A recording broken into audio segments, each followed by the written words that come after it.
మల్కాజ్గిరి నియోజకవర్గంలోని ఆనందబాగ్ బృందావన్ గార్డెన్స్ లో ఆచార్య సంస్థ ఆధ్వర్యంలో బ్రాహ్మణ ఆత్మీయ సమ్మేళన మరియు కృతజ్ఞత అభినందన సభ ఏర్పాటు చేశారు. కార్యక్రమానికి ముఖ్య అతిథిగా మల్కాజ్గిరి ఎమ్మెల్యే మర్రి రాజశేఖర్ రెడ్డి మరియు రిటైర్డ్ ఐఏఎస్ ఐవీఆర్ కృష్ణారావు గారు విచ్చేశారు. మల్కాజ్గిరి నియోజకవర్గంలో బ్రాహ్మణ భవన్ నిర్మాణం కోసం సుమారు 1 ఎకరం స్థలాన్ని కేటాయించినందుకు మల్కాజ్గిరి ఎమ్మెల్యే మర్రి రాజశేఖర్ రెడ్డికి సన్మానం జరుపుకున్నారు. ఈ సందర్భంగా మల్కాజ్గిరి ఎమ్మెల్యే మర్రి రాజశేఖర్ రెడ్డి మాట్లాడుతూ మల్కాజ్గిరిలో బ్రాహ్మణ భవన్ నిర్మాణం కోసం ప్రభుత్వ స్థలం కేటాయించడం మంత్రి శ్రీధర్ బాబు కృషితోనే సాధ్యపడిందని, ఇందుకోసం సహకరించిన అందరికీ ధన్యవాదాలని తెలిపారు.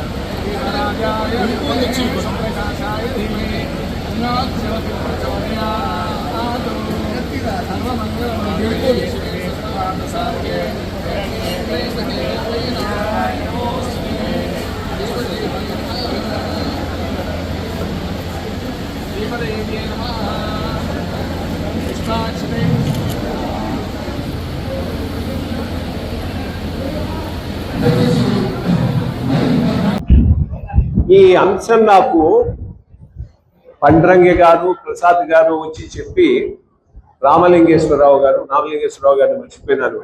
ఇంతకున్నా అవుపించలేదు. రామలింగేశ్వరరావు గారు వీళ్ళందరూ వచ్చి చెప్తే అది అసలు ఎలా సాధ్యం అని నాకు ముందు ఒక డౌట్ వచ్చింది. ప్రభుత్వ భూమి ఒక కమ్యూనిటీ పరంగా ఎలియనేట్ చేయటం అంటే సాధారణమైనటువంటి విషయం కాదు. సో తప్పకుండా ఇటువంటి అంశం సాధించి పెట్టిన రాజశేఖర్ రెడ్డి గారికి మొత్తం మీరందరూ నేను కృతజ్ఞతలుగా ఉన్నాం. ఇటువంటి మేజర్ అలొకేషన్ ముఖ్యమంత్రి గారి ఆశీస్సులు లేనిది జరిగే అవకాశం లేదు. కాబట్టి రాజశేఖర్ రెడ్డి గారితో పాటు రేవంత్ రెడ్డి గారికి కూడా మనమందరం కృతజ్ఞత. సరే, రేవంత్ రెడ్డి గారు, రాజశేఖర్ రెడ్డి గారు అభిమానంతో ఇవ్వదలుచుకుంటే ఎనకుండి పనిచేసే ఇంకొక శక్తి కూడా ఉండుంటుందని కొద్దిగా ఆరా తీశాను. ఈ భూమి మీకు రావటంలో చాలా ప్రధానమైన పాత్ర పోషించిన ఆ శక్తి శ్రీధర బాబు గారు, శ్రీపాద శ్రీధర బాబు గారు. సో వీళ్ళ ముగ్గురికి దీనికి మీరు రుణపడి ఉండాల్సి ఉంటుంది. అట్లాగే ప్రసాద్ గారు వెనక్కుండి ఎవరో ఒకరు దీన్ని ముందు నడపకపోతే మాత్రం ఇది అయ్యేటటువంటి అంశం కాదు. రాజశేఖర్ రెడ్డి గారి పర్మిషన్ తీసుకొని ఇంకొకరి పేరు కూడా జనరల్ గా మీకు మెన్షన్ చేస్తూ ఉన్నాను. తెలంగాణలో బ్రాహ్మణ పరిషత్ వచ్చి కొంత కార్యక్రమాలు కొన్నాళ్ళు జరిగాయి అంటే తప్పకుండా ఆ క్రెడిట్ కేసీఆర్ గారికి. ఆయన అది ఇన్స్టిట్యూట్ చేయటం, దాన్ని ముందుకు తీసుకుపోవడం చాలా గొప్ప విషయం. ఇక్కడ ఒక రిక్వెస్ట్ చాలా రోజుల నుంచి నేను శ్రీధర బాబు గారు ఎప్పుడు కలిసినా అప్పుడు చెప్తూనే ఉన్నాను. ఇప్పుడు రాజశేఖర రెడ్డి గారు కూడా ఉన్నారు కాబట్టి వారి సమక్షంలో కూడా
నిలబడమని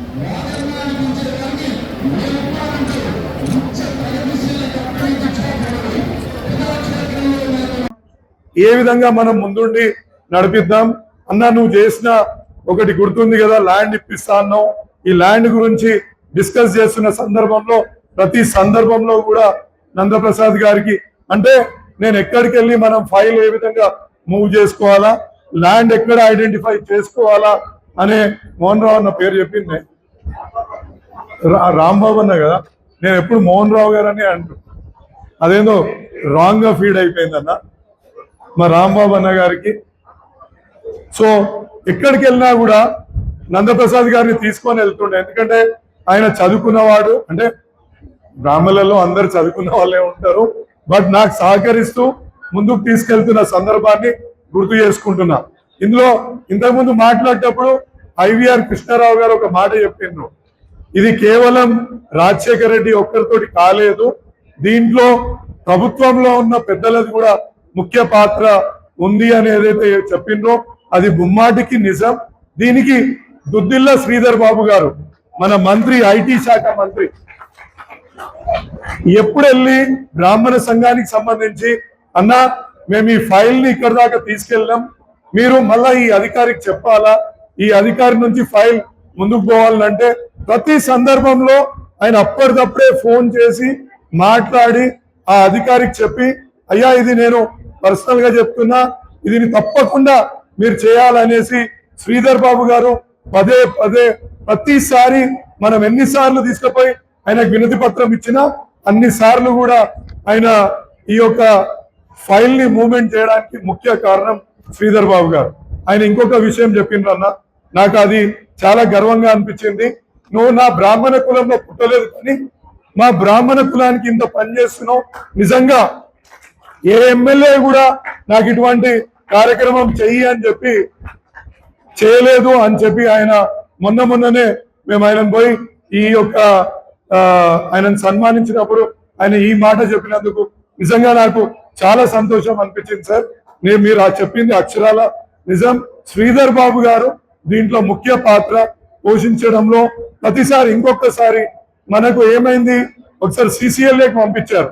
సిసిఎల్ఏ అధికారి అక్కడ ఏం చెప్పిందంటే 571 జీవో ప్రకారంగా దీన్ని చేయాల్సి వస్తుంది, నేను ఇది 571 ప్రకారంగా లేదు, నేను దీన్ని ఇవ్వలేను అని చెప్పి ఆయన మళ్ళీ కలెక్టర్ గారికి వాపస్ పంపిస్తే నేను మళ్ళీ శ్రీధర్ బాబు గారి దగ్గరికి వెళ్ళినా, అన్న ఇట్లా సిసిఎల్ఏ లోకేష్ కుమార్ గారు ఈ విధంగా చెప్తున్నారు, మరి ఇది తప్పు అంటే కలెక్టర్ గారు ఇక్కడ ఒక మంచి ఐడియా ఇచ్చారు.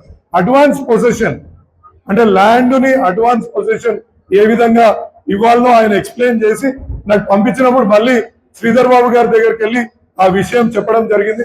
ఆయన అప్పటిదప్పుడే కలెక్టర్ గారికి ఆదేశాలు జారీ చేసిండ్రు, అడ్వాన్స్ పొజిషన్ ఇచ్చేయి, అడ్వాన్స్ పొజిషన్ ఇవ్వాలంటే నువ్వు జిహెచ్ఎంసీకి ఇది రాసి ఇవ్వాలా, ఆ జిహెచ్ఎంసీకి ఇచ్చిన దాంట్లో ఇది బ్రాహ్మణుల కోసం వినియోగించాలనేసి ఒక లైన్ రాసి ఇచ్చే అనగానే కలెక్టర్ గారు కూడా వెంటనే మనకి ఇది శాంక్షన్ చేసి ఇవ్వడం జరిగిందన్న. నిజంగా ఇది ఒక మనం చరిత్ర సృష్టించినామని చెప్పుకోవచ్చు. ఇంతకుముందు సార్ చెప్పిండ్రు, ఇది సర్వసాధారణమైన విషయం కాదు. ఒక కులానికి సంబంధించి మనం ఒక ల్యాండ్ ని అలాట్మెంట్ చేయించుకోవడం అంటే నిజంగా ఎంత పని చేయాల్సి వస్తుంది, ఎంత కష్టపడాల్సి వస్తుంది అనేది ఇంతకుముందు మీకు కృష్ణారావు గారు చెప్పింది అక్షరాల నిజమండి. దానికి ఎన్నో రకాలుగా శ్రమ అంటే ఇక కష్టపడి నిజంగా దీనికి అందరు పెద్దలు, మా నందప్రసాద్ గారు, మా సూర్యకుమార్ అక్క, మా ప్రభాకర్ రావు గారు, మా రాంబాబు అన్న, అదేవిధంగా మా సుధాకర్ శర్మ, మా రాజన్న, ప్రతి ఒక్కరు ఇంక్లూడింగ్ మా నాయకులు కూడా ముందుండి అన్న ఇది మనం చేయాలా, ఇక్కడ ఎక్కువ బ్రాహ్మణులు ఉంటారు, మనం తప్పకుండా, ఎందుకంటే అపర కర్మలకు నిజంగా అది విన్నప్పుడు నాకు చాలా బాధ అనిపించిందమ్మా. ఒక్కోసారి అపర కర్మలు చేసుకోవడానికి మనకు ఏమంటారు రూములు దొరకక ఏదో అంటే చేసేసుకున్న సందర్భము, అక్కడ చాలా మంది బాధపడుతున్న సందర్భం కూడా చాలా మంది చెప్పడం జరిగింది. సో మా యొక్క ప్రయత్నం తీవ్రత దానికోసం కూడా చేసుకున్నాం. సార్ చెప్పినట్టు ఇంతకుముందు కృష్ణారావు గారు చెప్పినట్టు తప్పకుండా అపర కర్మలకే కాదు ఒక కళ్యాణ మండపం నిర్మించుకుందాం. అదే కళ్యాణం జరిగిన టైంలో అక్కడ స్కిల్ డెవలప్మెంట్ కూడా చేసుకునే విధంగా ముందుకు తీసుకెళ్దాం. ఇదే కాకుండా బ్రాహ్మణ పరిషత్ నుంచి ఎవరెవరికి ఏమేమి ఇంకా సదుపాయాలు అంటే తీసుకురావాల్సి ఉన్నా ఒక్క మాట మీ తమ్ముడు ఇక్కడ ఉన్నాడు అని ఒక్క మాట నాకు చెప్తే తప్పకుండా వాటిని అన్నింటినీ కూడా సాధించుకుంటా అని తెలియజేసుకుంటున్నాను. మన శ్రీధర్ బాబు గారు కూడా చెప్పిండ్రు, ఏమన్నా బ్రాహ్మణ సంఘానికి సంబంధించిన ఇంకేమన్నా విషయాలు ఉన్నా మీరు నిస్సంకోచంగా తీసుకురండి. నువ్వు ప్రభుత్వం బీఆర్ఎస్ కాంగ్రెస్ అని చూడొద్దు, నువ్వు తీసుకొస్తున్నావు సిన్సియర్ గా పనిచేస్తున్నావు కాబట్టి నువ్వు ఏదైనా వాళ్ళ గురించి తీసుకురా, నీకు చేసి పెడతా అని మన మినిస్టర్ శ్రీధర్ బాబు గారు కూడా పదే పదే చెప్పడం కూడా జరిగింది.